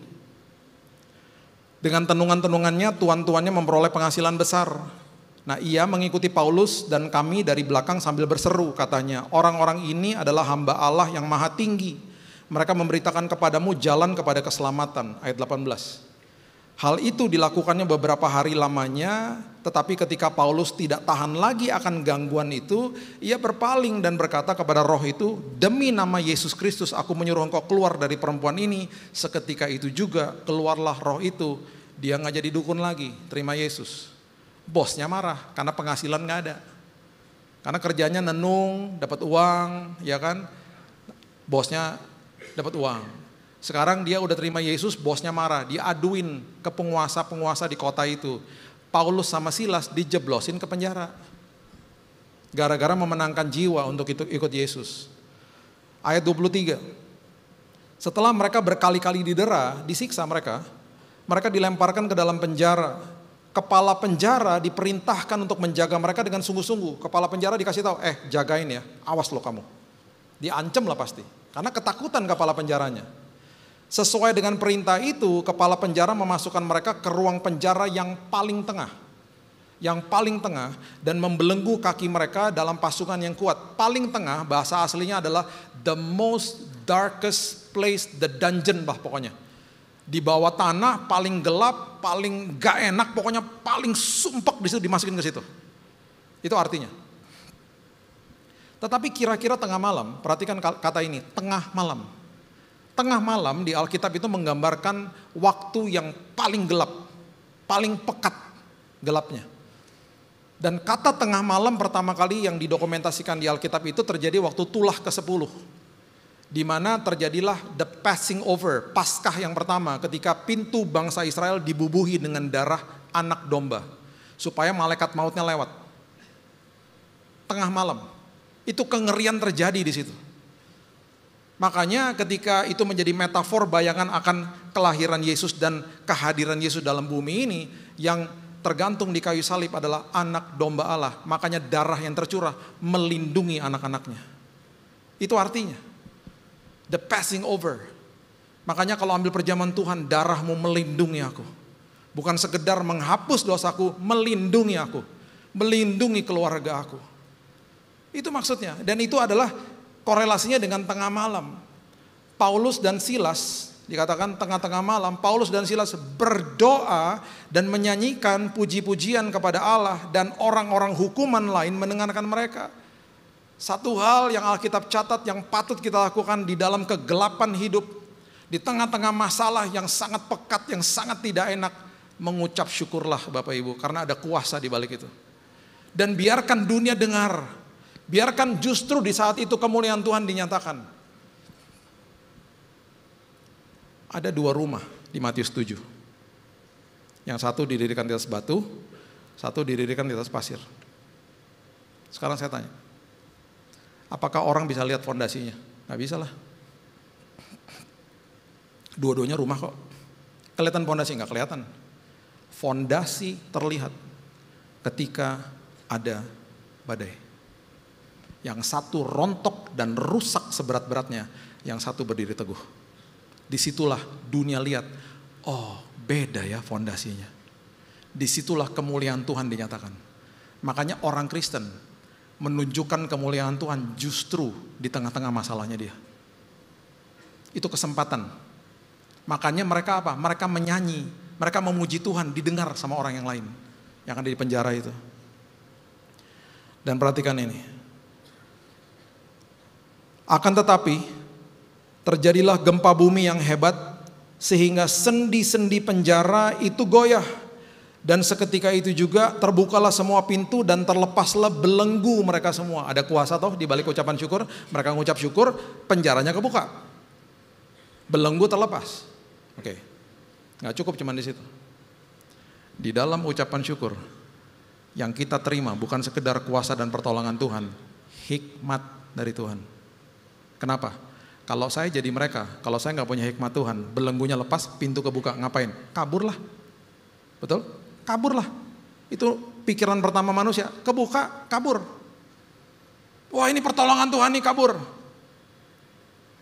Karena hikmat Tuhan, mereka disuruh tinggal di dalam kegelapan. Tuhan bilang apa? Betul, saya udah tolong kamu, tapi it's not yet time. Jangan dulu ya, tetap di situ dulu, tunggu dulu. Saya lagi ada sebuah pekerjaan yang lebih besar lagi daripada ini. Tenang dulu. Kamu udah tahu, saya udah bebaskan kamu, tenang. Diam dulu di situ. Saya akan gunakan hidupmu untuk jadi kesaksian bagi orang lain. Itu Tuhan. Saya akan mempertontonkan kemuliaan saya lewat hidupmu. Tunggu dulu di situ. Karena kalau kamu udah keluar, nggak bisa kelihatan nanti. Tunggu dulu di situ. Ketika kepala penjara terjaga dari tidurnya ayat 27 dan melihat pintu-pintu penjara terbuka, ia menghunus pedangnya hendak membunuh diri lah karena dia ketakutan, kan dikasih tanggung jawab. Karena ia menyangka bahwa orang-orang hukuman itu telah melarikan diri. Bayangin kalau mereka udah melarikan diri, bunuh diri udah. Satu jiwa hilang dan keluarganya nggak pernah terselamatkan. Perhatikan apa yang terjadi. Paulus berseru dengan suara nyaring, jangan celakakan dirimu sebab kami semuanya masih ada di sini. Kepala penjara menyuruh membawa suluh, berlari masuk dan dengan gemetar tersungkur ia di depan Paulus dan Silas. Ia mengantar mereka keluar sambil berkata, Tuhan, Tuhan, apakah yang harus aku perbuat supaya aku selamat? Jawab mereka, percayalah kepada Tuhan Yesus Kristus dan engkau akan selamat, engkau dan seisi rumahmu. Karena mereka tinggal. Akhirnya bukan sekedar kepala penjara, seisi rumahnya terima Yesus. Makanya di dalam kegelapan ketika Tuhan lagi menerobos bersama-sama dengan kita, ketika ada ucapan syukur, terjadilah hikmat Tuhan di dalam kita. Makanya firman penting kan, ketika hikmat tinggal di dalam kita, terkadang dia bilang ini, udah ya nak, tinggal dulu di sini. Makasih ya Tuhan, aku akan gunakan hidupmu jadi berkat buat orang lain. Bayangkan di tengah kegelapan kehidupan mereka, kesaksian hidup mereka, menyelamatkan satu keluarga. Itu terobosan. Itu breakthrough namanya. Jadi gak bisa cuman berdoa minta-minta breakthrough, kita bilang Tuhan aja yang ntar yang kerja, saya gak ngapa-ngapain. Gak bisa. Jalan sempit dulu. Kalau ada tempat asing yang kita gak pernah jumpai, tiba-tiba kita di dalam kondisi yang kita gak pernah ada di situ. Mengucap syukur, Tuhan akan menyediakan provisinya yang sangat hebat di situ. Mujizatnya terjadi. Dan di tengah kegelapan malam, ketika kau rasakan kegelapan di tengah-tengah hidupmu, pertolongan Tuhan sudah disiapkan. Kuncinya cuma satu, mengucap syukur. Karena dia yang bekerja untuk kita. Yes, berikan tepuk tangan kita untuk Tuhan kita. Terima kasih Bapak yang baik, mengucap syukur buat hari ini, mengucap syukur buat terobosan yang kau telah ajarkan kepada kami. Kami percaya Tuhan, apapun yang sedang kami lewati, kami sedang deklarasi Baal Perasim di tempat kami, dalam hidup kami. Di titik di mana Tuhan menolong kami. Di titik di mana kami menerobos bahaya, masalah, bahkan penyakit yang mungkin sedang kami alami hari ini. Bapak yang baik, apapun yang terjadi dalam hidup kami, tangan-Mu yang perkasa tidak pernah melepaskan kami. Dan tugas kami Tuhan, untuk terus mendownload firman Tuhan, menguasai pikiran dan hati kami. Dan kami mau supaya hidup kami diubahkan. Kami mau masuk ke dalam jalan yang sempit itu Tuhan. Supaya kami belajar sabar, kami belajar tidak banding-bandingkan diri sama orang lain. Kami belajar untuk hati-hati Tuhan. Dan ketika kami masuk ke dalam kondisi yang asing, kondisi yang gelap dalam hidup kami sekalipun, kami tahu tangan Tuhan yang perkasa selalu menyertai kami. Bahkan mujizat terjadi, bahkan perkara besar terjadi, bahkan hidup kami jadi kesaksian buat orang lain. Terima kasih Bapak, terima kasih ya Tuhan. Apapun masalah kami, masalah itu adalah kesempatan di mana kami ngalami Tuhan dan hidup kami jadi berkat buat orang lain. Kami serahkan hati dan pikiran kami dalam tangan-Mu dan kami akan ngalami Tuhan penuh dengan kesaksian. Hanya dalam nama Yesus kami berdoa dan mengucap syukur. Kita sama-sama katakan amin. Tuhan berkati. Puji nama Tuhan, atas nama Gembala Supengerja dan jemaat mengucapkan terima kasih kepada hambanya Bapak Pastor Billy Lantang untuk firman Tuhan. Yesus Tuhan berkati Bapak dan juga keluarga yang ada. Baik saudara, mari kita persiapkan persembahan kita. Saudara dapat memberikan persembahan dengan cara men-scan kris yang di depan kursi atau di layar. Bagi saudara yang memerlukan amplop, bisa angkat tangannya, nanti dengan cepat pengerja akan membantu saudara. Sambil membersihkan persembahan, saya juga sedikit info bahwa jangan lupa pada nanti hari Kamis tanggal 29, kita bersama-sama beribadah tempat ini untuk sama-sama beribadah merayakan kenaikan Tuhan Yesus. Baik, kalau sudah dipersiapkan persembahannya, saya undang sama-sama kita bangkit berdiri. Kita akan berdoa untuk persembahan, dan nanti langsung ditutup oleh doa berkat. Mari sama-sama kita doa persembahan terlebih dahulu. Bapa, kami bersyukur untuk semua berkat-Mu Tuhan. Kami membawa persembahan sebagai wujud syukur kami. Kami percaya dengan iman kami. Kami menerima kesehatan, keluarga, bisnis, pekerjaan, dan kuliah yang terbaik. Ini adalah waktu memberikan persembahan di dalam nama Tuhan Yesus. Sama-sama kita katakan amin. Segalanya yang ku miliki, semuanya daripada-Mu, kan ku bawa persembahanku yang terbaik hanya bagi-Mu. Mari bersama hatimu sama-sama menerima berkat dari Tuhan. Sama-sama katakan segalanya yang ku miliki, semuanya daripada-Mu, kan ku bawa persembahanku yang terbaik hanya bagi-Mu, kan ku bawa persembahanku yang terbaik hanya bagi-Mu. Terima kasih Tuhan untuk hari ini Tuhan. Terima kasih untuk penyertaan-Mu Tuhan sepanjang minggu ini Tuhan. Terima kasih untuk berkat-berkat-Mu Tuhan. Dan juga terima kasih Tuhan Yesus untuk firman-Mu Tuhan. Biarlah firman ini Tuhan Yesus boleh menjadi kekuatan buat kami Tuhan. Kami angkat tangan kami buat hamba-Nya. Terima kasih Yesus Kau telah kirimkan Pastor Billy Landang ke tempat ini Tuhan. Tuhan berikan kesehatan lebih lagi Tuhan. Tuhan pakai lebih lagi Tuhan sehingga banyak jiwa-jiwa ini menangkan Tuhan. Berkati untuk istri, anak-anaknya dan keluarga besarnya Tuhan. Senantiasa dalam penyertaan-Mu Tuhan Yesus. Terima kasih Yesus kalau besok Tuhan kami akan melakukan aktivitas kami kembali Tuhan. Bekerja Tuhan, usaha kami, bisnis kami. Apapun yang kami lakukan kiranya Tuhan buat berhasil. Berkati anak kami dalam studinya Tuhan. Berikan kepintaran 10 kali lipat daripada duniawi. Jemaat GBI PRJ yang kasih Tuhan, terimalah berkat yang berlimpah-limpah dari Bapa di surga, cinta kasih daripada kita Tuhan Yesus Kristus, dan persekutuan manis dan Roh Kudus, mulai saat ini sampai Tuhan Yesus datang untuk kedua kalinya, menjemput kita di awan-awan permai, bahkan untuk selama-lamanya. Bagi terima berkat, mari katakan amin. Shalom saudara, saya percaya hari ini kita semua dalam keadaan yang baik dan luar biasa. Dalam Voice of Pentecost kali ini, kita akan membahas tentang 5 makna kenaikan Tuhan Yesus. Kenaikan Tuhan Yesus ke surga adalah salah satu dari 5 tonggak iman kekristenan yang selalu diperingati oleh setiap orang percaya di seluruh dunia. Kelima hal tersebut adalah kelahiran Kristus, kematian Kristus, kebangkitan Kristus, kenaikan Kristus, dan pencurahan Roh Kudus atau Pentakosta. Kelima peristiwa tersebut bukan sekedar cerita, melainkan sejarah yang sudah dan benar-benar terjadi, yang merupakan bagian dari rencana dan kehendak Tuhan atas dunia, agar semua manusia boleh mengalami kasih, pemulihan, dan keselamatan. Hari ini, kita akan melihat kebenaran-kebenaran utama tentang kenaikan Tuhan Yesus ke surga. Yang pertama, menyatakan kesempurnaan pekerjaan dan karya penebusannya di muka bumi. Kenaikan Tuhan Yesus menandai bahwa Ia telah menyelesaikan dengan sempurna tugas yang diberikan oleh Bapa untuk turun ke dunia dan menjadi sama dengan manusia, untuk menebus dan menyelamatkan umat manusia yang telah jatuh dalam dosa. Banyak orang menganggap iman Kristen itu bodoh karena menjadikan manusia sebagai Tuhan. Tetapi iman Kristen tidak seperti itu, karena iman Kristen percaya bahwa Yesus adalah Tuhan.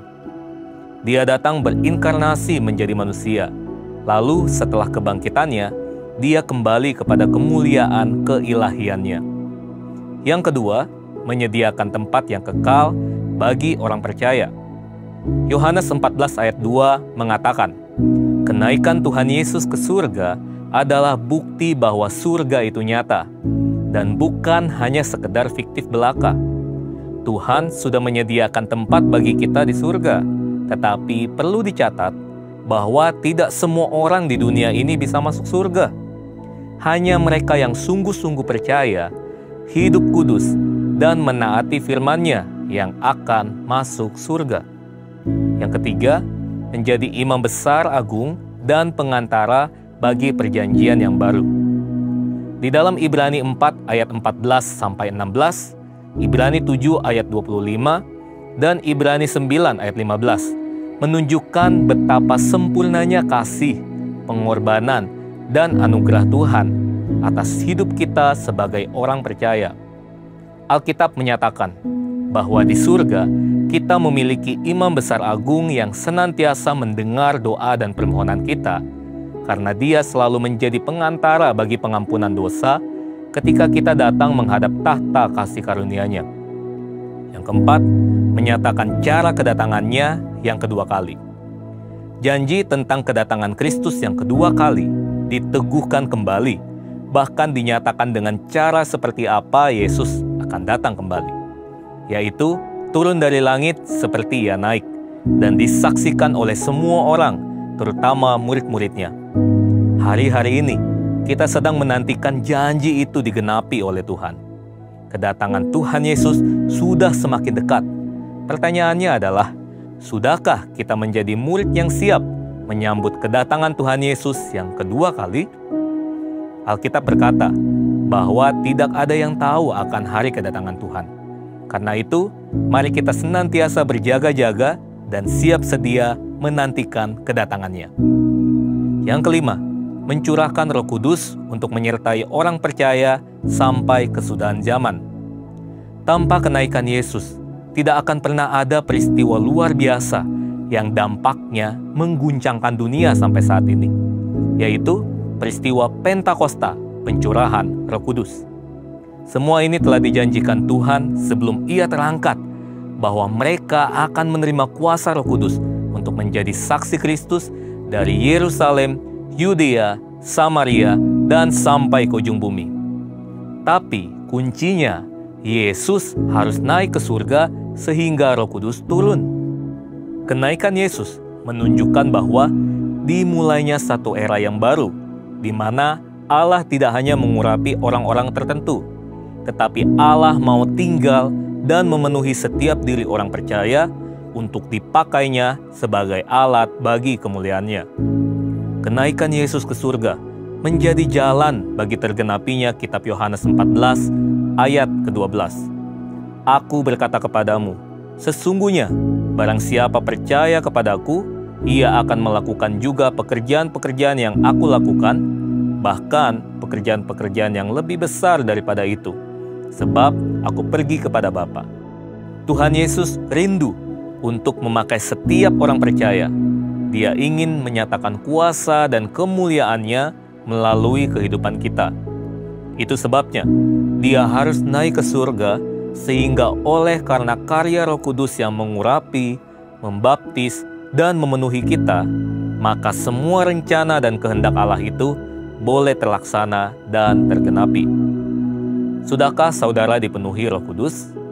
Sudahkah saudara dibaptis oleh Roh Kudus dengan tanda awal berbahasa roh? Sudahkah saudara berjalan tiap hari dalam kuasa-Nya? Karena untuk semua itu, Tuhan Yesus naik ke surga. Saya percaya kita akan semakin sungguh-sungguh untuk menggenapi, melaksanakan kehendak dan rencana Tuhan atas hidup kita. Untuk penjelasan lebih lanjut dari tim teologi kami, silakan buka link yang ada di atas atau scan QR Code yang tersedia. Tuhan Yesus memberkati. Hey Indonesia, it's Andy, Sam and Josh from Planet Shakers here, and we can't wait to be with you for Planet Shakers Abundance Tour. Friday, the 4th of July, we will be there at Central International Convention Centre in Bogor. It's going to be so amazing because the Planet Shakers band will be there and also Pastor Russell will be speaking. So you know, guys, it's going to be a move of God. So you want to come, you want to position yourself because your miracle is in the making.